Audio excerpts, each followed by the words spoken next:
Bronny James enters the transfer portal, enters an NBA draft workout, and enters himself in a world of drama. Today, we're going to learn just how bitter El Trafico really is, and Doughty remains one of the NHL's top defensemen. Good morning. I'm James. This is your daily dose of sports and snark for the greatest sports city in the world, Los Angeles. This is the faithful Angelenos morning report. So, it is April 6, 2024. I am back in St. Loser misery. Misery for work, but what brings us joy is we added a couple of new subscribers to the Angeleno Familia yesterday. Thank you for getting in on the ground floor. And if you like being in the know about LA sports, clickety-clack the like button. Clickety-clack the subscribe button. There's a notification bell. Hit that. It'll let you know we drop new content. Sharing is caring. Let people know we exist. And by all means, comment. You guys know this. I love hearing from you. Now, before we go through the news and notes, a quick look at the scoreboard. Shohei Ohtani homered. Teoscar Hernandez went 3 for 5 with 4 RBIs. But the Dodgers couldn't keep up with the Cubs yesterday in a shootout. Chicago 9, LA 7. The Dodgers still lead the West by 2 games, though. Also, Terrence Mann scored 19 points for the Clippers. Kawhi Leonard didn't play, though. No matter. Clippers 131, Utah 102. Meanwhile, today, the Dodgers remain in Chicago to play the Cubs at 1. Yoshinobu Yamamoto is 0-1 with a 7.50 ERA. Jordan Wicks has no record. His ERA is 4.5. Cleveland is at the Lakers at 12:30 this afternoon. Galaxy at LAFC at 4:45. El Trafico. Now, LAFC won the Western Conference in consecutive years, but the team with the best record in MLS right now is your LA Galaxy. Eric Zavaleta is a late scratch from the match. We're going to talk more about El Trafico in just a moment. And Vancouver is at the Kings at 7 o'clock, but we've got to start off with USC basketball because let's be real, even though neither USC or UCLA qualified for the so-called big dance, oh boy, there's been a lot of motion going on at both schools. And I got to tell you, I hate talking about Bronny James because the results have come nowhere near the hype. But they couldn't have possibly matched the hype, right? And I hate saying that as well because not one person has accused Bronny James of being a bad guy. Nobody thinks he's a jerk. You combine not being a jerk, not producing any results, put them together, and it just brings up this self-loathing that I have for saying anything that's potentially negative about Bronny James or overplaying Bronny James like the media has. But there he goes. He entered the NBA pre-draft workout and the transfer portal. Now, if you look at it by taking a step back from how it affects USC, it's hard to hate on him for it. The dude has to look out for himself. I get that. The problem, however, because it's Bronny James, is that this is going to lead to a lot of wild speculation over a bench player who averaged 5 points a game on a team that did not qualify for the NCAA tournament. And by the way, he suffered cardiac arrest less than a year ago. Common sense would tell you that making this a big story is patently ridiculous. If his name were Bucky Rabinowitz, nobody would care. But he's the son of an NBA legend who some consider the greatest of all time. And LeBron James also wants to play in the NBA with his son. So a lot of what you are going to read and what I have already read is jaw-droppingly foolish about Bronny James. If there was like a Mount Olympus of stupidity, it's like all of the scribes from sea to shining sea are battling each other to become Zeus. It's so dumb. I've read stories that overrated James's abilities. I've read lists of colleges that Bronny will allegedly consider. So look, let's all get rid of the noise, because it's going to continue for the next few weeks, and just boil it down to brass tacks. It's smart for Bronny James to consider his options, because before the season, some scribes actually suggested his last name alone is good enough to get him in the NBA.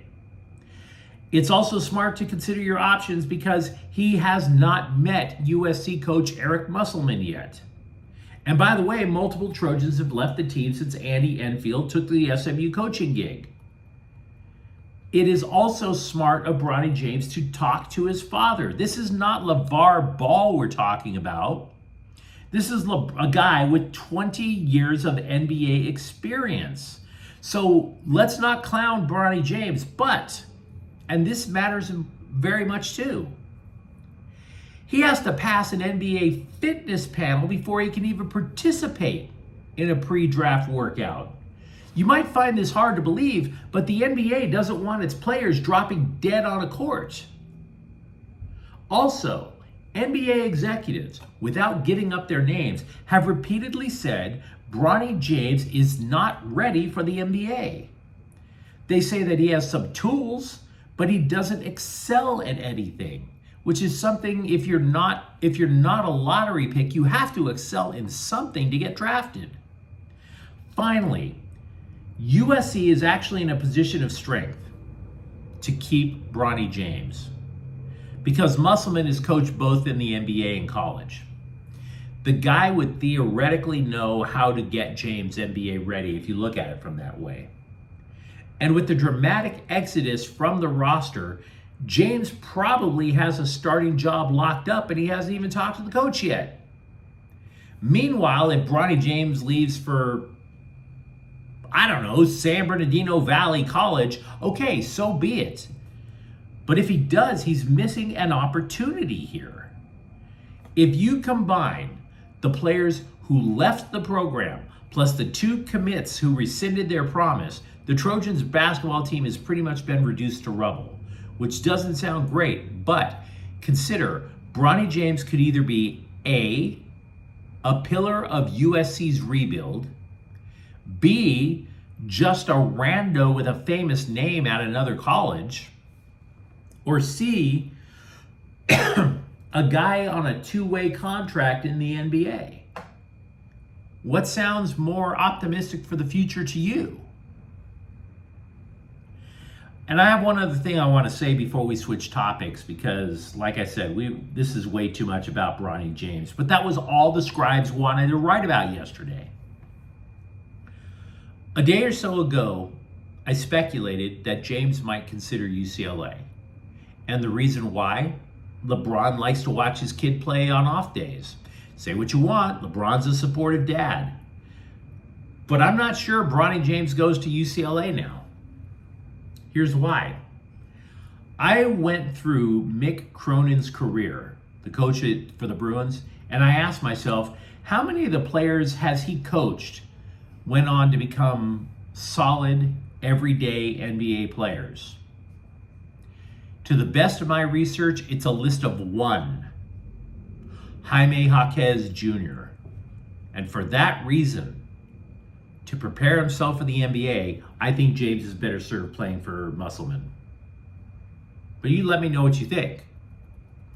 Meanwhile, Musselman spoke with the press yesterday, and all the cliched platitudes flowed like there was an open bar. But again, like we were talking reality for Bronny James, we have to talk reality for USC. And the reality is this: if the Trojans were playing a basketball game right now, they'd be down a player. Like seriously, if somebody was in the penalty box in hockey, they only have 4 scholarship players on the roster right now, and they're all forwards: Harrison Hornery, Arrington Page, Brandon Gardner, and Josh Cohen. No guards, no centers.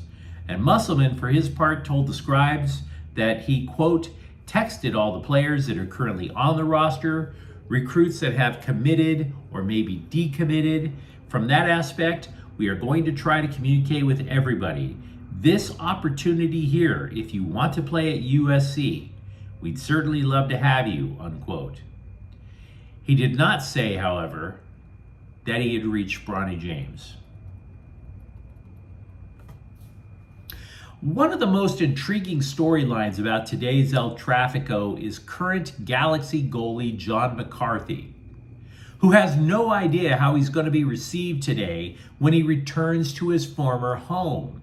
McCarthy is inextricable from LAFC lore in that in MLS Cup 2 seasons ago, he came in cold off the bench to replace Maxime Crépeau, who broke his leg during the game. Without McCarthy's performance, and that included standing tall in a shootout, LAFC doesn't have an MLS Cup. Now, normally I'm not into human interest stories, but fans tend to be receptive to when a favored former player returns to the old place. Unless, of course, that player gave them the middle finger going out the door. But here's the thing, McCarthy didn't give LAFC or its fans the middle finger going out the door. He's not doing it now either. He was asked about it by the Times, and he said nothing but nice things about his time over at LAFC. He left not out of hatred. He left because LAFC didn't pick up his contract due to a salary crunch. The Galaxy were the ones who offered this guy a job. I say all of that to ask a question. What kind of reaction is he going to get from LAFC supporters who literally despise everything Galaxy? Right? You wouldn't have a cup, you wouldn't have MLS Cup without him.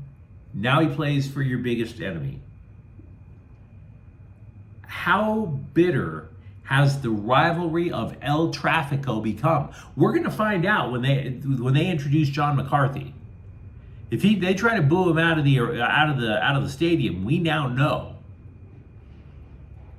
Now, as for the match itself, I'm taking the Galaxy. I realize that's what you would expect a guy in Galaxy gear to say, but the way I look at things, I always try to ask myself two questions. One, who has more paths to victory? Or does a team have a particular athlete so overwhelming that the guy can take over the game on his own? That's why the Galaxy continue to frustrate LAFC and lead the El Trafico series. The Black and Gold have almost always had the better roster, have almost always, and perhaps always had, until today, the better record. But back in the day, Zlatan Ibrahimovic hated former LAFC manager Bob Bradley so much he wanted to humiliate him on the national stage. And he would do it regularly. Now with Zlatan left, the Galaxy still had Chicharito, but not as pronounced. So you fast forward to today. You could argue that LAFC has somebody who could single-handedly win the match in Dennis Bouanga. So I hear you. But LAFC is just too inconsistent to be trusted right now. LAFC has been held scoreless 3 times this year, and the season is barely a month old. Barely a month and a half old. We know, however, what the LA Galaxy have on offense. They have what LAFC used to have. Options. So I like the Galaxy midfield better. I like the 3-headed monster up top better. And because of those 2 factors, I like the Galaxy to win. Drew Doughty of the Kings has been a polarizing player for years. And like many polarizing players, I'm guessing it's because of his mouth. Dude does not stop yapping, but as a result of all the trash talking, analysts have for years taken to calling him overrated. But it might not be so. The Athletic ranked the best shutdown defenseman in the NHL. And they think the exact opposite of these other talking heads. They ran their analytics and determined that Doughty right now is the 3rd best shutdown defenseman in hockey. He leads all NHL players in time on ice with more than 25 minutes per game. He's been described as, quote, nearly impossible for opponents to score on, unquote. Now, how did they reach this number? They basically said, if you take the time on the ice where it's 5-on-5, in other words, there's no penalty kill, no power play, and you extrapolated that 5-on-5 time with, say, Doughty on the ice for 60 minutes, what would be considered a full NHL game, Doughty would be on the ice when his side allowed, quote, 1.75 goals, unquote. In other words, if Doughty actually had the stamina to play an entire hockey game, the opposing team theoretically would score less than twice, which is amazing. And by the way, also on the Kings, Vladislav Gavrikov is ranked 16th because he only allows 1.96 goals against per hour. The intel that we get from UCLA football is not going to be reliable during spring ball. It's not because of the same reason as USC. The Trojans have closed practices off to the public and the press. But the reason the intel we're going to get from UCLA is not necessarily reliable is because the Bruins are doing things entirely different from former coach Chip Kelly. So I'm reading reports about practice, right? And oh my God, the UCLA looks confused. UCLA, they're going at such a slow pace. Oh my God, it's going to be a train wreck. Either that or they're learning a brand new offense. The simplest explanation is probably the correct one. They are learning a new offense. I mean, I've seen some of the things that they're doing online. What I want to tell you is that we mentioned a day or two ago that the Bruins are adding a fullback. Now, the one thing we have also learned is that it's just a wrinkle to add a fullback. They're not going to go with two backs on every down. The primary formations with the new offense that Eric Bieniemy wants to go with still appear to be one back with either one or two tight ends. But you let me know what you think in the comments thread. Talk to me, for example, about the future of Bronny James and the future of USC basketball. You tell me how bitter El Trafico has gotten. And if you enjoyed the content, don't forget to subscribe to Faithful Angelenos. We talk LA sports every single day here. Thank you for watching. I'm James. We'll be back tomorrow. Faithful Angelenos is a Kia and Porta El Queso production. Take care.